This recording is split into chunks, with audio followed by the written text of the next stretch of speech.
Greetings, everyone. Ray Landis here with another one of my guitar building adventures. I want to say thank you to all those that have subscribed and given me a thumbs up. And with all of the comments, they've definitely helped me a lot. I've learned a few things from the comments that you've put in the videos I've made so far, and I really appreciate that. I'm not an expert by any measure of that definition. I do a lot of trial and error. I'm just a brave soul trying to learn how to do some of these things for enjoyment mostly, because I really enjoy working on guitars. And I'm pretty good with tools, but of course when you work on a certain type of project, you got to have the right tools and you got to have the right knowledge to be able to do that. But I worked with a guy some years ago, and we were doing various types of construction and different things, and he had a motto that I kind of took for my own. It's kind of like this: putty and paint makes me what I ain't. So, I don't want to do too much of that with guitars, but you can cover up some things, and nobody knows it's there. So it's there, and it might bother you a little bit. But if the guitar plays well, and you got to the end product, and it was something that you liked, then you own it, and it doesn't matter what it's got underneath the surface. But yeah, any kind of constructive encouragement, I welcome that. I also want to thank a lot of those guys out there that are just doing this and making videos like about all of these different things. And some of the ones that I like, I've mentioned in my other videos, but I like Dylan Talks Tone. He's got some really great insight, and he's down to earth about how he does his work. And there's another guy that's an expert, I'm sure. He's with Highline Guitars. If you ever watched him, he's pretty good.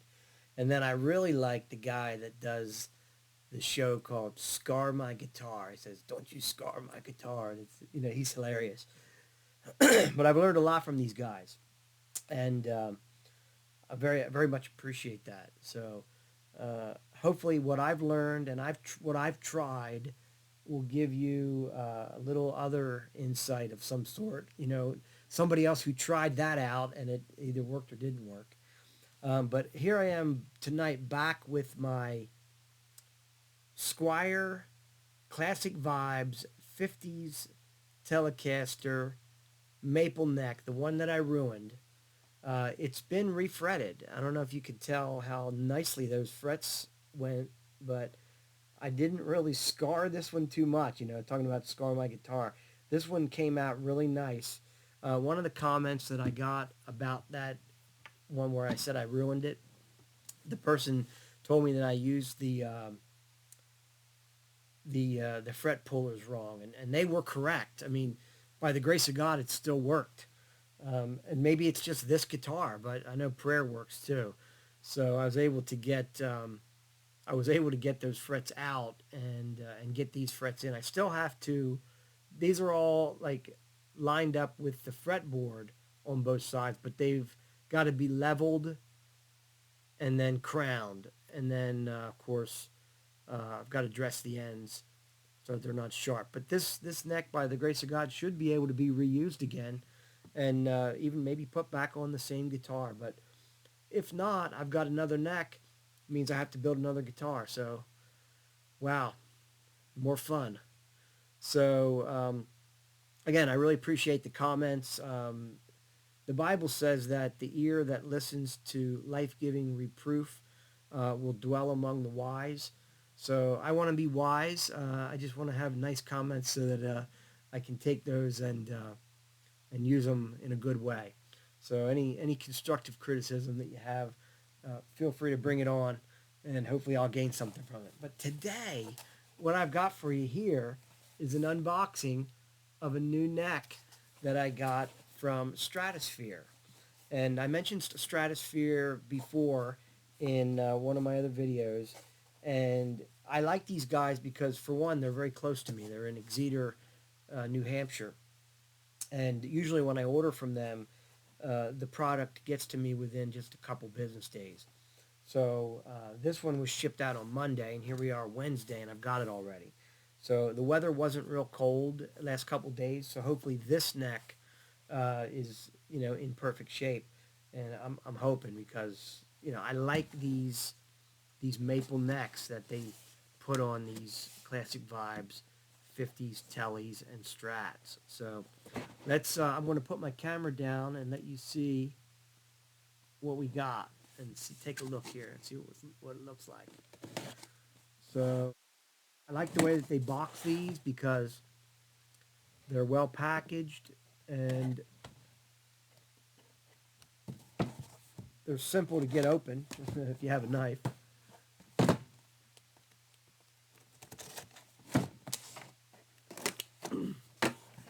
Let's see if we can get this open.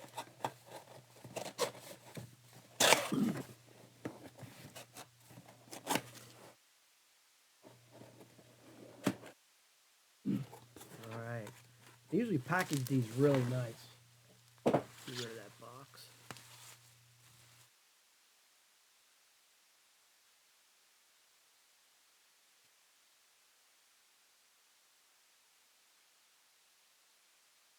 If I can get that down a little bit better. There we go. All right, look at that. Another classic vibe, 50's Telecaster neck by Squier. Let's give it a test. Oh yeah, that's nice. That's got some really smooth fretwork. Probably won't have to do much at all to it, except for I'm surely going to have to carve the nut, because I like to have my action somewhere between 10 and 15 was it thousandths of an inch right here across the first nut. I like to have a really good action there, and then yeah, it looks like it's going to be pretty much perfect. Came with the tuners and the string tree. And the nice thing about this is, when you get these from Stratosphere, these have never been mounted on a guitar before. So turn this around, let you get a look at that. Some of the ones that you order online, they have a gouge somewhere on the back of the headstock where the serial number is. And they do that because they had a return, or it's a second, and they don't want it sold as a first quality neck. But this has never been mounted on a guitar. You can see that it's got nothing showing that it's ever been connected to a guitar. So this is a brand new neck, perfect condition, and that's going to go on that Telecaster that I ruined. So I'll get my camera back up here real quick. And this neck, which was the original neck, will hopefully come out good. I have to do a few more things to it, and if it does, it'll mean I have to build another parts caster. So I wanted to say too that I've gotten other necks from Stratosphere. This Stratocaster is built with the neck that I got from Stratosphere, and this is the Squier Classic Vibe 50's Stratocaster neck. And of course, the body on this one I got from Guitar Fetish. And Guitar Fetish makes a body that you can put together with a hardtail. And I like hardtail Stratocasters. I really don't use the tremolo bar much. This particular one has ceramic pickups, and I bought those also from Guitar Fetish. And these ceramic pickups were listed as being top-notch pickups in the ceramic format that were just like a blowout sale. So I got this set of pickups for $15, but they sound fantastic. I put a blender wiring, I wired it myself, put the blender wiring in, and this guitar sounds fantastic. But the big thing is the neck. These necks are just so nice. Now, as I've mentioned before, a lot of people like their neck to be like a matte or a satin finish. It doesn't matter to me if it's satin or if it's gloss. It's just a different neck. But the thing is with these necks, these Squier Classic Vibes and the 40th anniversary model neck, These necks are what I would call intuitive. When you play an instrument, if it's set up right with one of these necks, it really feels like a an extension of your creativity. You're able to bond with it in such a way that you want to play the instrument. It makes you feel creative. It makes you want to write songs. It makes you want to, play more. Sometimes you get a guitar, you spend a lot of money for it, 1,000, 1,500, 2,000, or above, and it's perfect when you get it, or maybe not. But it's technically it's a lot better quality of an instrument, and that particular instrument doesn't feel it just doesn't have the feel to make you like feel like intuitive. That's the word I keep thinking of, intuitive. So that's why I like these necks. Now, you can say some things good or bad about them.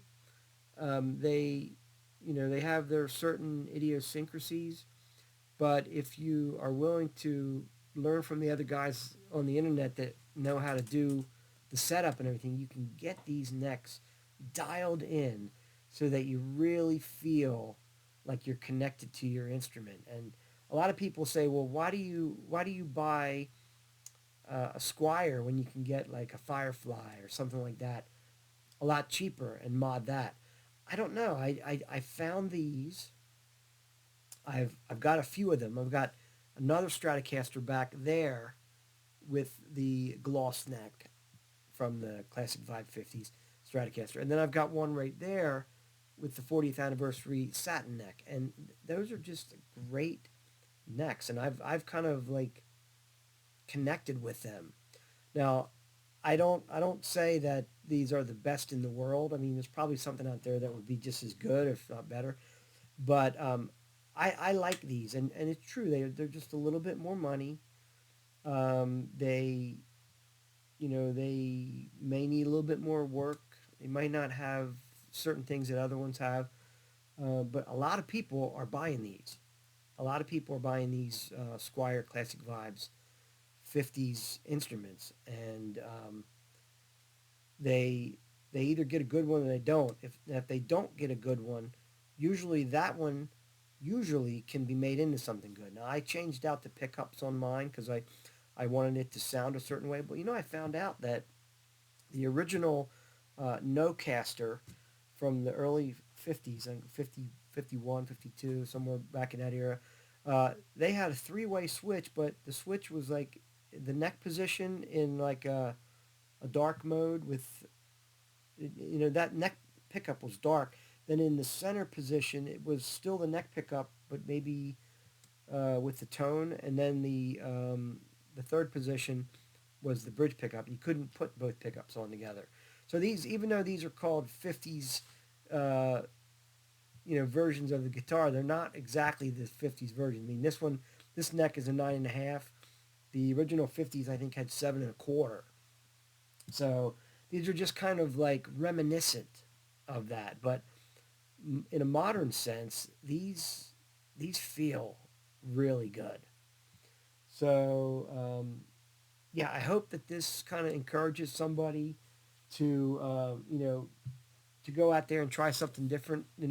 This refret that I did, I was told by a couple people, either by phone call or through messaging, that this was something I shouldn't do. This was something that if I did do it, I was going to ruin the neck. And then I offered to send it to them. I said, "Look, I'll pay you to do it." And they turned the job down because they said that it was guaranteed they would ruin the finish. And I was like, "Well, if it's going to be ruined anyway, I might as well just try it." I was so surprised to see how easy this was. Now, I'm not saying every single fret job is going to be easy, but this one so far, if I don't mess up the rest of it, has been easy. And I've got minimal tools. I don't have a fret press. I use a soft face mallet to put the frets in. But after putting them in and using the fret rocker on it, I mean, they're not off that much. So I'm going to do some sanding to level it, and then do some crowning, and then dress these frets on the side and everything. But this has been a relief of just a massive relief of anxiety and doubt whether or not an average person like myself could do it. And I mean, if I can do it, if you're any good with tools at all, you can do it. So it is the thing is though, you might run the risk of ruining some parts. Now, you're looking at these necks are about $200. To buy the neck, it's about $200. I think this one was with shipping. This new one was 189.99. So I mean, you're putting money into it. Um, but by the grace of God, I have a couple extra bucks that I can put into it, and I'm not dumping thousands of dollars into it. Just a couple hundred here, a couple hundred there, and maybe that's not for everybody, but you can't go to school and learn the trade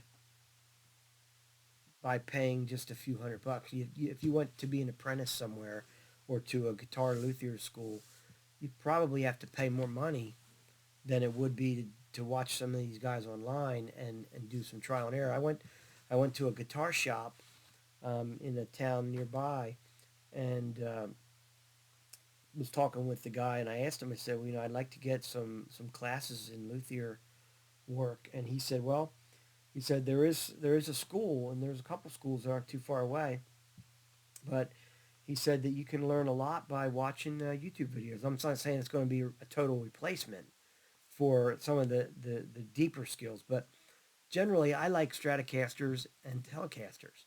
They're bolt-on neck, and they were designed to be simple. So for my needs, I'm able to do that kind of work. And a lot of guitars out there now that are being sold all over the internet are generally that format, and a lot of them will take Fender parts. And the beauty of the Strat and the Tele is that they've got so many aftermarket parts to be able to modify with, that it's just take this out and drop that in. Now you might have to chisel out a little bit of your body or do some routing or something like that. But you've got a lot of parts that you can choose from. I've bought some that didn't really work out the way I wanted them to, and I've bought some that I thought were great. I don't think that the part that I bought that wasn't my best choice was defective. It just didn't match and meet my needs.